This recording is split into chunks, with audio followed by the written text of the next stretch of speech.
तुम्हाला जर वजन कमी करायचं असेल तर कलवंजीला रात्री 1 ग्लास पाण्यात ठेवून द्या आणि सकाळी ते पाणी प्या. आता मी पण करणार आहे ट्राय, तुम्ही पण करा. जास्त नका, लिमिटेडच घ्या, त्यात गरमी जास्त असते बरं का. आणि मेथी दाणे पण ना चेहऱ्यासाठी, केसासाठी खूप उपयुक्त आहे. काय सांगू तुम्हाला, डोक्यातला कोंडा काही करता जाईना. आहेतच 4 केस, म्हणून मी कोरफड टाकते जास्त प्रमाणात.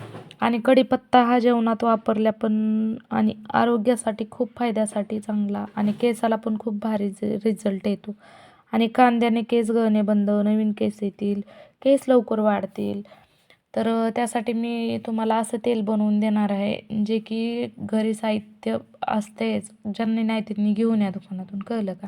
आणि हे तेल मी रात्री लावणार आणि सकाळी धुवणार. 4 केस तर नाहीत, पण कढीपत्ता, कांदा, कलौंजी, मेथी, कोरफड, खोबऱ्याचं तेल, हे सगळं मस्त तेलात लाल होईपर्यंत फ्राय करायचं.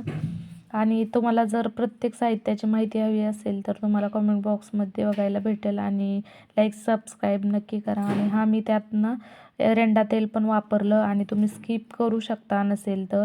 मी टाकलं आहे, त्याचे पण खूप भारी बेनिफिट्स आहेत, म्हणून मी ते होईपर्यंत परीचा होमवर्क घेत आहे. परीचा होमवर्क काय होत नाही, डोकं गरम होतं, म्हणून मी हे तेल खास माझ्यासाठी बनवले. तर आणि डोक्याला थंड ठेवण्यासाठी. तर हे बघा कसलं भारी तेल बनलं आहे. मी आता सगळं तेल रिकाम्या बॉटलीत ठेवणार आहे आणि आठवड्यातून 2 वेळा वापरणार आहे. बघू रिझल्ट येतोय का. बाय बाय, घ्या काळजी. आणि नवीन असाल तर चॅनलला सबस्क्राईब नक्की करा. तर ह्याचे व्हिडिओ तुम्हाला खूप यूट्यूबला भेटतील, त्यामुळे तुम्ही पण घरी ट्राय करा आणि वापरा.